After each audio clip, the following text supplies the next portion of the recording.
საქართველოს პირველ არხზე გასულმა თეა წულუკიანის ინტერვიუმ პოლიტიკურ სპექტრში აზრთა სხვადასხვაობა გამოიწვია. ოპოზიციის წარმომადგენლები თვლიან, რომ წულუკიანმა შეურაცხყოფა მიაყენა ეროვნული გმირის გიორგი ანწუხელიძის ხსოვნას, რადგან მის სიცოცხლეს ვიღაცის პიარისთვის უაზროდ გაწირული უწოდა.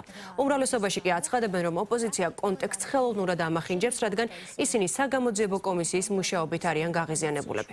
ქართულ ოცნებაში ამბობენ იმასაც, რომ 2008 წლის ომის თავიდან აცილება შესაძლებელი იყო და წინა ხელისუფლებამ ეს არ გააკეთა.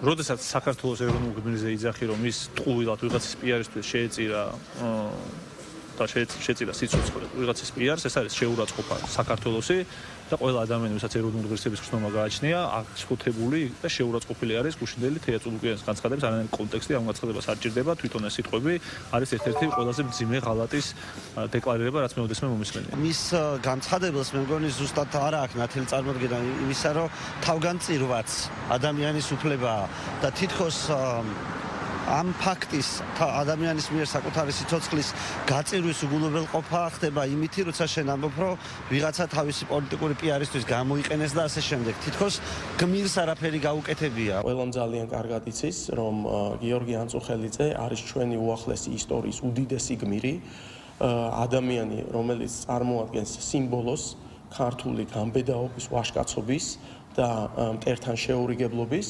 და თეა წულუკიანის გამონათქვამი აბსოლუტურად იქნა არასწორად განზიარებული საზოგადოებაში და ინტერპრეტირებული, იმიტომ რომ ამ ჯგუფების რადიკალების მიზანი არის, რომ რაიმე ფორმით დისკრედიტაცია მოახდინონ დროებითი საგამოძიებო კომისიის, თუმცა ხედავენ, რომ ეს მათ არ გამოსდით. რეალურად ქალბატონმა თეამ გააკეთა ძალიან მკაფიო განცხადება, ყველამ ვიცით ძალიან კარგად, რომ ამ ომის არათუ თავიდან აცილება შეიძლებოდა, არამედ ეს ომი დაიწყო სააკაშვილის რეჟიმმა, რაც მერე ხელიც მოაწერეს, თავადვე აღიარეს.